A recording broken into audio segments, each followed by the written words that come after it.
Hi, welcome.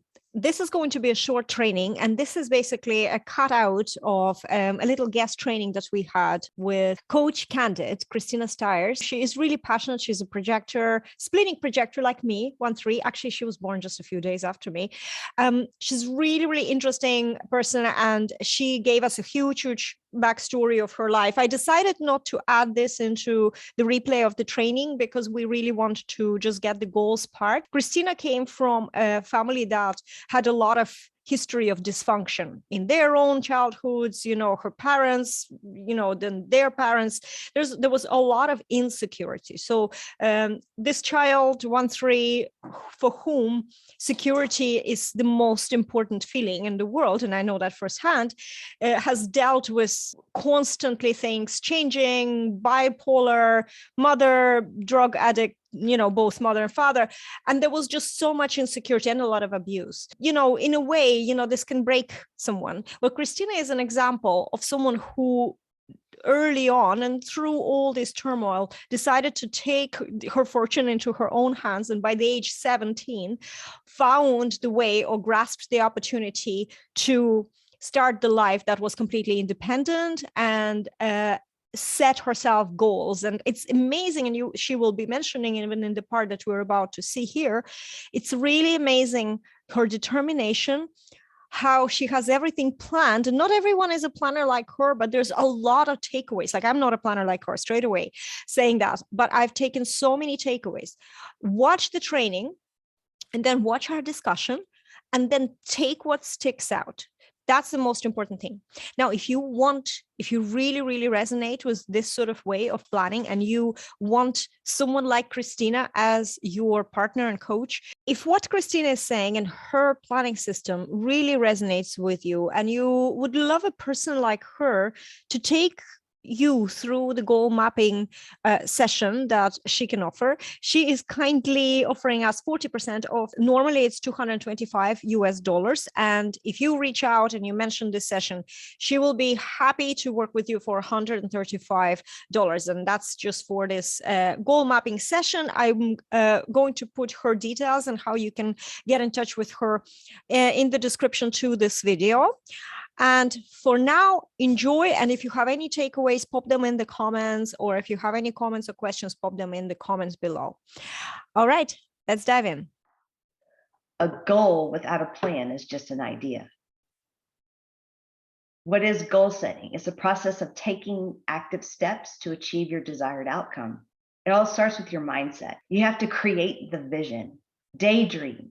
I would sit as a little girl and I would just daydream of what car I wanted my mom to drive, or how I wanted the house to look, the candles I wanted. Candles are such an important part of who I am and what I have around me, because it symbolizes peace and control that I have around me, even down to the scent in the air. Unconditional dreams are about a placebo effect. And I always say that there's a limit. And if we had more time, I'd walk you through this exercise.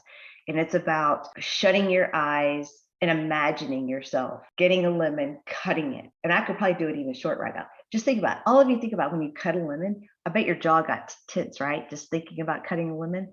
Maybe you are salivating just a tad bit, thinking about like lemons and the taste of them. So see, that proves, that effect proves that your mind is powerful, and you don't have to have you don't have to have the dream present in order to feel it. You can mentally put yourself anywhere. And that's what I would do as a child and as a young adult. I would escape in this vision I wanted for my life. And that's part of self-manifestation. That's where it starts. You have to buddy up. My husband became my buddy. He's my buddy in everything. 94% of people give up on a goal within the first 2 weeks without a buddy.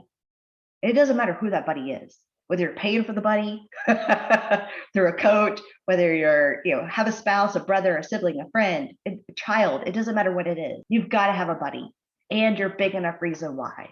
My big enough reason why for this whole life was for safety, personal, mental, emotional, and physical safety. That's why I do what I do every day. And I have created this life to be able to offer that safety to others who need it, as what I call the Robin Hood effect. Steal and give back, planning.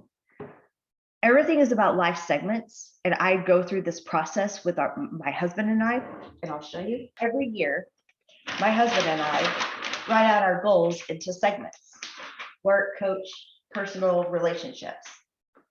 And we write these things down. All of the goals actually filter into one another. So my coaching goals, I have specific coaching goals that I have personal goals, but then I also have my, I sell software as my full-time job. That software sales money is only going to accomplish the personal goals in our life, to set us up to be able to put our property in a place, to be a place where we can have retreats, coaching retreats. So see, one goal feeds the other to be able to take place for where we really want to be. And it's all a process. There are different methods you can use. SMART, which is specific, measurable, achievable, realistic, and time-bound. You can do CLEAR, which are collaborative, limited, emotional, appreciable, and refinable.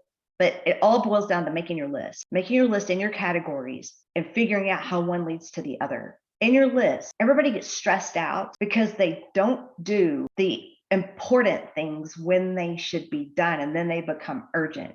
And I always use the rule of thumb. Anything with a timeline is important if it has a date attached to it.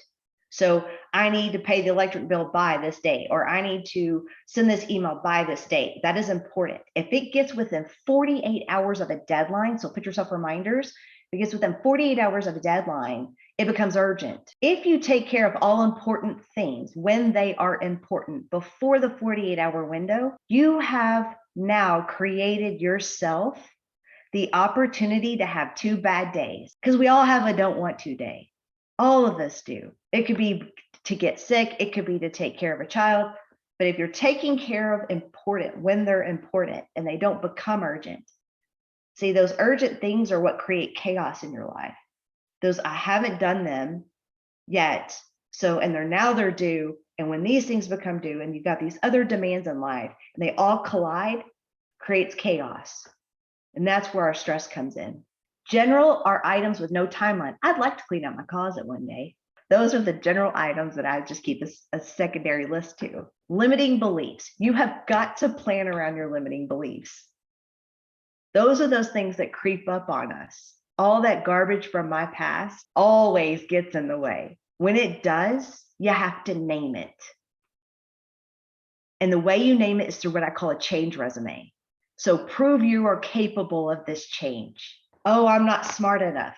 Obviously, I know I'm not dumb, but it's those limiting beliefs that creep up from your past. And I call those things emotional vampires, right? Emotional vampires can be limiting thoughts within your own head. They can be people. Now, this is getting off on a whole other separate segment we can go real deep into this, but I'm not going to.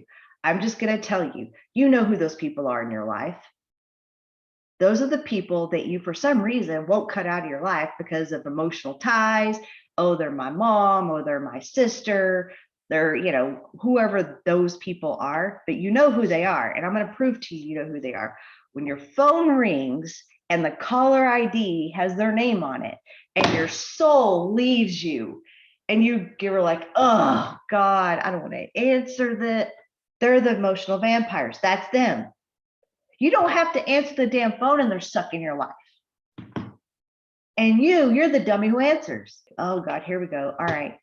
And you listen, they talk and talk. And what has happened is they have, in the States, they call it squatting, where like when there's a vacant house and someone just goes and lives in it, not paying rent, they like break in and live in it. It's called squatting. Well, I call your head your home, right? And people pay money to rent space in it through love, dedication, support. The people in your life who are always there for you and show up when you need them, they show up, and their payment in your head and your heart is that love, support, and devotion and loyalty. The people who show up in your life and don't give those things to you are squatting in your head for free. I call it renting space in your head for free. Those are your emotional vampires. But what's happening is when you're allowing that to happen, What is occurring is you're giving them that space that you could be dedicating to your goal achievement. They're robbing you, literally. They always say time is your most valuable asset. Well, you're just giving it to a vampire that isn't going to give you anything in return. It's the difference that they make you feel better. They support you when you're down. They're your buddy, right? Those people are giving you payments. Don't let these people squat. All right, I go through a process with all of my clients called goal mapping session. And what this is, this outlines a framework. I always say when you're going to start with a goal and you're starting into like really digging into goal achievement and want to level up in your goal achievement with a plan and a strategy, don't take on more than 2. Once you get your first 1 or 2 and you feel the process work, you could do anything. And I mean literally anything. With the process. It is a process. It's write the goal down, establish the timeline, acknowledge what resources you have today to help you with that goal. What resources are needed? What do you not have today that you need? Acknowledge who your fan club is. This is a huge one. Not just your buddies, but your fan club are those who support you, who believe in you, who rave about you. Like I am a Juliette fan club member. She needs me to do something, I'm there. She comes to me with a specific ask, which is my next thing, on your fan club. When you need something in your resource center, you tap into your fan club and you give them the specifics of what you need. The more specific you are, the faster they will give you an answer or give you what you need. We then identify the risk. What is the risk of not achieving this goal? Then we establish your failure plan. Fact, 4 out of 5 goals you set, you will fail at. 4 out of 5 you will fail at. So we create a failure plan. Okay, if this doesn't work, this is what we're going to pivot and do. We're still going to get there. We just got to take a different road to get there. It may take longer. The journey may look different. I had a goal to, this is going to sound ignorant, okay? But I had a goal to net $1 million in commissions from this current job I'm in, my software job. And for the first time ever in my life, I was going to walk away from a goal. My boss, here I am, a goals coach, and he knows my structure, by the way, because he supports me in this endeavor. He says to me, well, Christina, I don't think you should give it up. I think you should rename it. And I'm like, well, what do you mean? He goes, well, you know about compound interest, don't you? And I'm like, well, yeah. He goes, then why don't you say you want to add a net $1 million to your net worth? That will happen faster than netting $1 million in commissions at this job. Take that money you're making, invest it in different areas, and it will grow faster than if you just close deals to net $1 million. He goes, actually, you're going to take that 5-year plan down to 3, because he's a finance major. So I didn't walk away from a goal. I just renamed it. All right. What's your journey? How you reach me? Thank you so much, Christina. There's so many interesting things that you mentioned, especially when you were talking about your goals that I wrote down. And I just want to share my takeaway. Maybe, if anyone wants to kind of share even in the chat or if you have something to contribute, do please let me know. But here's my things here. Talking about the emotional vampires. It's not always, sometimes, we think maybe it's like a, unsupportive family member. In my experience, it was clients. Mm-hmm. They were people I was working with that they were draining my soul. And because I had to earn money, that limiting belief of, I can't let them go. And I was so stressed out just working with people who were so incorrect for me. And over a period of a few years, I started letting go of them. And sometimes it was very scary because it was like a real 80-20 principle where one client would pay 80% of my income. And letting go of that client was the scariest thing, but it just becomes so impossible. It's impossible to grow when something's on your mind. It could be a person. I think emotional vampires, they're people, but they're also, sometimes they're commitments. Sometimes they're just things you think you should be doing. This is where human design is, I think, is really, really good. Like, does it light you up? Let's say if you're a generator, does it light you up? Are you in the zone? Is it interesting to you? Like 1-3 like us, if it's not of interest to you, don't go there because it's just going to be bothering you. And you won't be doing anything. And the other thing that was a big takeaway for me was about the fan club. And yes, of course, I talk about, correct people and surround yourself with correct people. And I'm so selfish these days. Like if someone is incorrect, that's it. I don't want to meet them. The specific ask, that was something that I never, and I see Marcie is nodding her head as well. I have not thought about this. I am very good these days at asking people specific things because, just naturally by method of deduction, you can see this, the more you formulate it for them. Like, let's say if I ask for a testimonial, I almost can write the testimonials like, can I post this? Because this is exactly what I want. So the more specific you get, but it's really interesting to actually map out your fan club. And then also maybe I'm just kind of snowballing here. What areas can you ask them, can they be helpful and actually have this somewhere? Because we forget we have somebody in our circles who is good at this, that, or the other. Well, because what that's going to do though is, okay, when you're reaching out to your fan club, so what I did not touch on is when you map your goals out and you say specifically what you need, and you've also mapped out for your fan club what they need to help you with, they now know you have these tentacles all out in the world where every single time someone's out there, they're like, and they could be in the grocery store looking at the trash mags, right? And they hear one aisle over, you may have wanted to grow your photography business into weddings. You do babies right now, but you want to move into weddings. They could be sitting in the supermarket with their cart and hear one aisle over a girl complaining that her photographer just got sick, isn't going to be able to make the wedding. They hear that and they would have never put that on their radar. And all of a sudden they're like, hey, I've got a friend, she's wanting to get into weddings. She's got a great portfolio. Here's her number, call her. And then you get their number, give them, hey, I just hooked you up with a lady she needs a wedding photographer and that just got sick and she can't make the wedding. Do you want to do this? It organically, now your business is growing because you've gotten the message out. Don't be scared to get the message out, because the more you say, the more that will come back to you. I promise you, it comes back. It's so interesting because you can actually, if you don't have friends in real life, like Juliette doesn't have any people that I know really here, right? So my brain is like, how can you take this online? Because that's where stuff happening. But this means that you can create content around things you do. In online, we have a lot of people who are just watching us. So they might be our biggest fan. They might be part of that fan club, but we don't know. However, if there's something that we need and we can create a piece of content about it or sometimes mention it regularly, if it's something recurring in our content, then it's the same mechanics that as you described. Next time something comes across, if they are our fan, whether we know it or not, there's Susan here who was stalking me for a year, right? That's the example of a fan. And so if I wanted something and she was able to give it to me, I am sure she would have connected me to something because she saw the post and, I just know. And so this is so interesting because, again, when we tend to sort of cook with our needs and not ask, and the asking is such a huge thing, and being specific and putting it out there. And you can use social media. I literally use social media when I'm in the flow. I use it as my public diary, to be honest with you. Obviously, I don't put private details that I don't want to. However, these kind of things like your visions, your desires or something, this is definitely can come out. So I just thought I'll just put it out there just to take it. How do you use, let's say, this information on social media?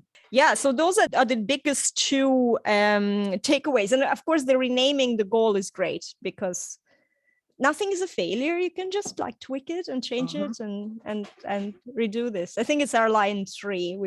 There's no failure. We just kind of resilient, just shake it off. Okay, how can we do it differently? And we just try it again. Yeah. Anyone else has any kind of takeaways or any kind of comments? Yeah, Marcie.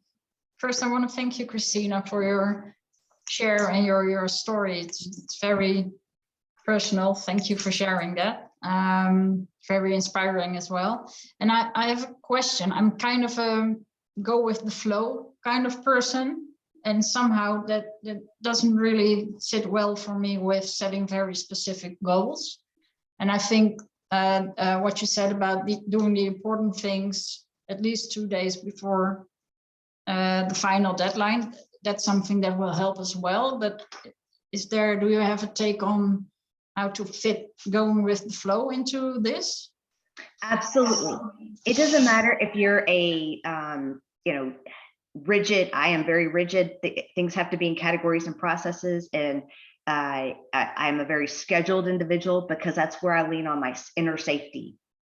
If it's scheduled, it's safe. You don't have to live in my world, or you can live in your world.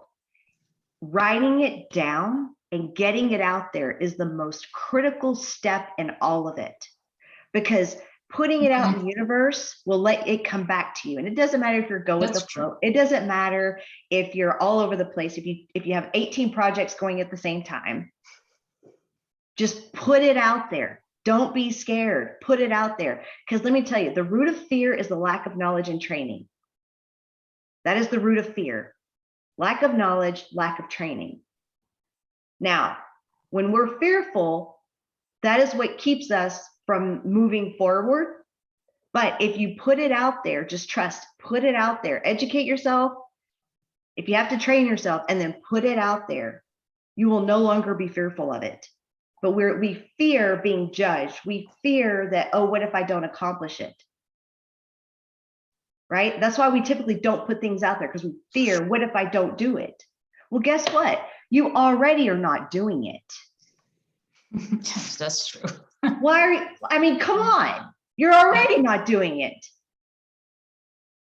So, hey, I'm putting this out there because I'm not doing it right now. So it doesn't matter if I don't do it. I'm not doing it now. It's true, yes. So That's don't genius. Don't be scared to put it out there. You're not doing it now anyways. Okay, so it's not as much like, because a lot of methods go like, by week 10 or something, you have to be there, and then 10 weeks later, you have to be there. That's kind of what doesn't work for me. If that doesn't work for you, don't do it. Okay, cool. Yeah. Because you will create urgency and importance out of something that matters when it comes time. Yeah, that's true. That's how it works for me. Yeah. But the most important thing is to build your vision board and keep it up, because what you're doing is you're opening your subconscious up to receive these things. And have your subconscious will be working for you when your conscious isn't. Yeah, that's true. Yeah. Okay, thanks. Absolutely. Great question. Anyone else has? Yes, Penny Lee. I just wanted to make a comment. Thank you very much for the information. I am a planner for sure. But one of the things I didn't do was have a failure plan. So thank you for sharing that. That just brought a different light to things, so, and renaming the goal.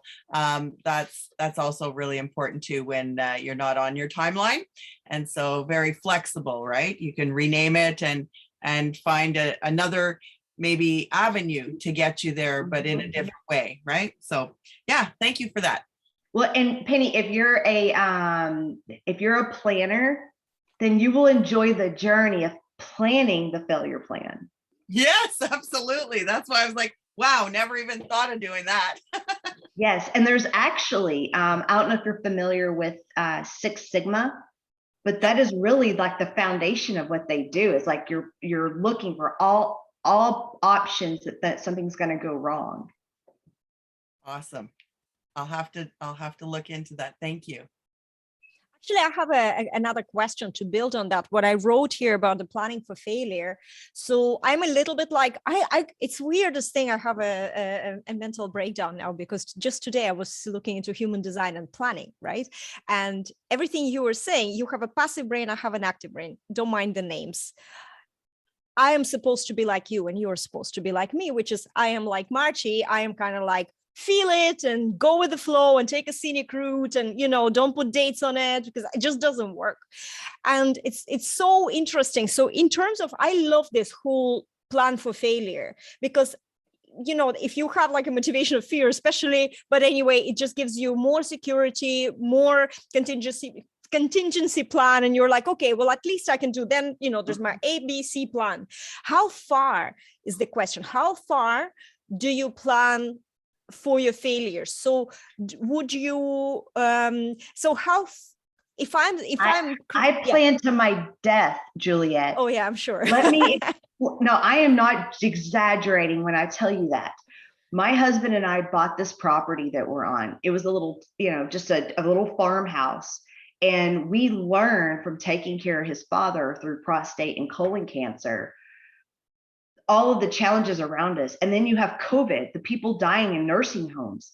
And we were like, we're not going to be put in a nursing home. We're not going to die in a nursing home. It's not happening to us. So we literally built an addition on this house. We built a whole downstairs master suite that is handicap accessible. Doorways are wide. So if I, God forbid, you know, trip, fall, break a hip, and I'm in a wheelchair, I can move right downstairs and function my life just fine. My kitchen aisleways are 5 feet wide, so you could fit 2 scooters and do a circle. Like, I'm telling you, I have thought all the way down to, if something happens to me medically, I am okay. That is covered. If our electricity goes out, I put a generator in, we're covered. I always think, what can go wrong? Because my entire life, things went wrong. And I'm so scared to fail. And I'm so scared to have what I've built taken away from me. I always look for a way it could go wrong, which is why I set this. Listen, we've already made $1 million. Why do I need another? Okay. Like, this is ignorant. It's like someone being a double doctor. Really? You got to have another one? Like, where you got to prove you're double smart? Like, what's the problem? You know what I'm saying? But it's like, whatever your personal journey is. But for me, I'm so scared. Okay. If the world crashes, I have a mortgage, because they say don't use your own money, right? Smart financial advice. Don't use your own money to finance things. So we financed our house, but I have enough money on hand before we agree to sign this mortgage. We have enough cash on hand to pay it off tomorrow. That is my failure plan. I'm not getting involved in something I can't immediately get myself out of. So I have just that's how this whole thing has come about, right? The strategy, failure plans, is because I was so scared of what I built was going to get taken away from me, because my mother, she would get and lose, get and lose, get and lose. My entire childhood, we get a car, lose a car, get a house, lose a house, be homeless, get a great house. There was so much of that growing up. I couldn't take it. I'm like, oh, hell no, that's not going to be my life. And so I know this process works because I've lived it. Does that help you? So yes, plan to death. Can I ask a quick question? Because while we were all talking, I was like checking out your human design charts as well. Liz, question to you. Do you resonate with this kind of very structured planning? I can't hear you. We can't hear you. Yes. Oh, you're not mute. Yeah. I turned off my mic. Yes, you're on. You're on. We hear you. Yeah, no, up until the last few years, I never planned. Because I had to depend on myself, there was, I just looked at, I can't fail. I have to do what I do. So this whole planning stuff, it's a bit of a challenge, but I'm embracing it, because I know that, and it's funny because I know that the writing it down, and I know that the making clear and telling people what you want happens, because in the early days of being an entrepreneur, I told absolutely everybody what I did. And so I got work that way. That was way before Facebook, right? And one event that I did, it was funny because I decided to do it on the spur of the moment because it just resonated with me, and I had to do planning with it to make sure that it worked. So I did do planning with that, but anything else is not typically, other than planning out my week for work. I've not done the planning, but definitely something that I've wanted to do, and prove that the writing it down and following it through. But yeah. There's no judgment though. We're just sharing. I Oh, yeah, I yeah, was just gonna. yeah, and I have, because I know there's a lot of people that don't plan.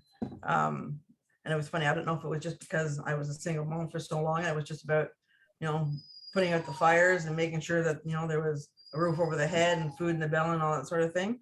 And even if I tried to do any kind of planning, something would come up and derail it. So I just kind of went into, let's just fix it and get it done. And yeah, so yeah. You seem to do a really good job with that approach too, in all fairness, like look from your story as well, so yeah. It's worked for me, but it'd be nice to plan, I think it's wonderful that we have so different, very different approaches sometimes. And it's great to check what works for you, what doesn't, because there could be a situation where you never planned all your life, but then you discover that is actually how you get things done, or having a system by maybe being more in the flow. But even, somebody said that, and I don't remember who gave me this advice, or I heard it somewhere, but the best advice I heard about being productive is take what's stuck and release the rest that you like is not aligned with you. One of the things that I actually I learned it in 90-day year. It's a very similar system with tagging things that you need to do. So there's urgent and then there is important, but they have it in a kind of like a table form. So on the top of the table, you have urgent, important, and then non-urgent, important. Those are the things, like they're your things. And then you have urgent, but not important, and things like somebody else's issues that they call you for you to put up their fire, put there. And I think that over a couple of months, because I was so terrible, when I was working done for you for clients, they will ring me up and I drop everything and I'll just go and, sometimes spend hours troubleshooting for them. But I stopped doing that.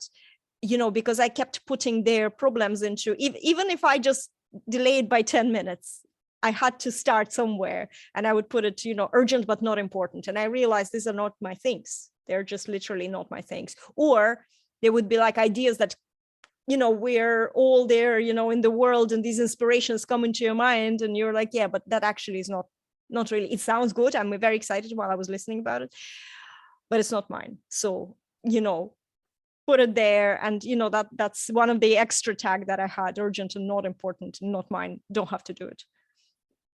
And maybe if you delay it a little bit, it's not urgent anymore. That's what I noticed as well. Usually it wasn't, because half of the times it was stupid requests anyway for me and my clients anyway. Christina says, Christina, you can just say it. Yeah, I always say poor planning on your part does constitute an expediting of an emergency on mine. Yeah. And we used to do this with my husband's, my husband's son. He would, lived with us for a while, and he would be like, oh, on the way to school, I need a poster board, or I'm going to get a 0. Like, well, I guess you're getting a 0. When did you find out you needed a poster board? Well, 2 weeks ago. There you go. I guess you're getting a 0. Yeah, I did that with my kids too. It was like, that's your consequence. If you can't remember, because I worked at home, they would call me from school saying, well, I forgot this. I said, oh, well, you know what? I don't have time to be running your stuff. You need to make sure that, check your stuff, have it ready the night before. And I mean, they would be mad at me, but it's like, after a while, they finally figured it out and got their stuff together. So it's like, yeah. Mm-hmm. Absolutely. Mm-hmm. Now, Susan, I saw that you had your hand up a moment ago. Oh, you're on mute. Well, I absolutely loved this session, completely resonate with you. I've got a story quite similar to your family story in a way. And I completely understand the planning side of things. And I think, and I used to plan for failure right the way through from A through to Z. And it served me so well in the corporate world. In my last business, I had a boutique, and my business partner, she was the most incredibly creative woman, amazing. She would make our windows, our shop windows were just superb. Our fashion shows were amazing. But she would do everything at the last minute. I can't do everything at the last minute. It just drives me mad. And that, but it was great because if anything went wrong, I would have the solution. I have now found though that I have let go of the anxiety, I think, of things going wrong, because I am now completely running my own thing, and really, really have felt the freedom of working with energetics. I do plan, don't get me wrong, I do plan. I mean, this week I closed down my membership and so many people went, oh my God, you're mad. It's still running for another 6 months, but the last members entered on Thursday. It's successful, and I there's over 100 members in there.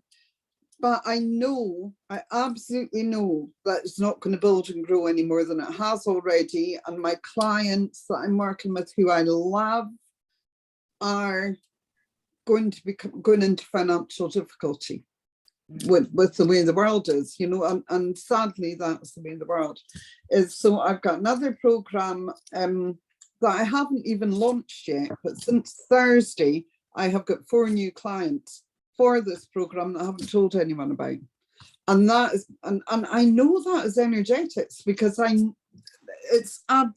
believe this is the right thing to do.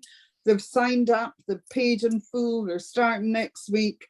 And I'm not actually starting until May, but they can come in early and really beta test it. So I love now working just absolutely emotionally and that is to do with my manifesting generator, definitely, and my secure belief that if it feels right, do it.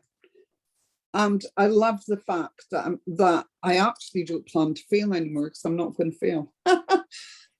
You get that? I love that. However, okay, I'll challenge you in that. Okay. Because you're not looking at forethought as a failure plan anymore, right? But you are. It is what it is. You have forethought in knowing that with the economy, right? You know that that's heading there. So what you're doing is you're instinctually building in that. I know this is happening, so this is where I'm headed. Yeah. So you're doing it without realizing you're doing it. Exactly. And I think I've probably always done it, but I think I'm not doing it from a place of anxiety, which I think I did for most of my life. I'd go, oh my God, because most of my life things would go wrong, but I've always been lucky that I would just put my faith in life. No, well, not just put my faith in life, have planned for everything to go wrong and know what to do next. But I don't have feeling anymore. It's just, no, this is going to happen, so this is what I'm going to do. But thank you. That's wonderful. I hope that I get to a point where my planning, I can remove the anxiety. That's a wonderful journey. Yeah. Well, that might not happen. I'm in my 60s now. It's taken a long time to get there. But Juliette knows my profile. She's like, that's never going to happen. It's 1-3 profile. Line 1 in the profile is not everyone with line 1, but if you in your human design chart, especially the one that I did for, and Susan, I don't know if you have like a pro version of your human design. If not, let me know, because I know I haven't. Oh no, maybe I have done one for you for the masterclass. Did I? Well, anyway, so on there is. Yeah, well, I'll do one if you want. So there is a motivation on the human design, and I will be very transparent with you. Like, I am taking human design step by step. It's like, you know, if you're going into the water, I am not someone who runs in and dives into the deep end, and I don't know how to swim. In fact, I dosed and pretended I can't swim for about 30 years of my life before I finally gave. This is a motivation of fear, right? So line 1, if you have a motivation of fear in your design, you will always be motivated by need. Usually it has to do with knowing, but it's kind of like need to know what's going to happen, or a fear of you're not going to know what to do or what information in some sort of, so it's all about contingency and thinking ahead. And the anxiety piece comes when, and this is something that it could be also other things in the design, you know, whichever way your brain works. Like, my brain is always imagining what's next. So if it starts imagining it in a negative way, it's literally fixating on the scenarios that are not true. And that just happens all the time. So that's something I consciously work with. But line 1 is so fear motivated. If we don't have fear, we're not going to do anything. If we are fearless, it's not a good thing for us. Yes. So it's good to have that anxiety. It's only just to kind of like channel it into the adrenaline rather than just going mad and fixated on something. So that might never, I already accepted some things that just, okay, this is who I am. I need to have that bottom line. And it's very interesting how, Christina, you were talking about, your mom. I wonder if your mom is a manifestor, by the way. Don't know, just something that came to my mind. But with your mom being so unpredictable for you as a child, whatever caused the unpredictability, right? But just having no foundation, you have this line 1, which needs to be like concrete, solid.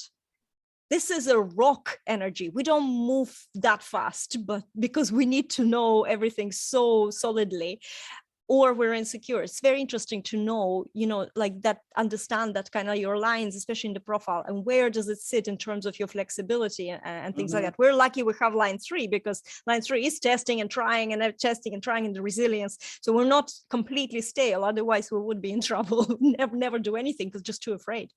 So it's very interesting. Just thought I'll throw it out there, share what I've learned. So yes, with age, some of us become I think we care less.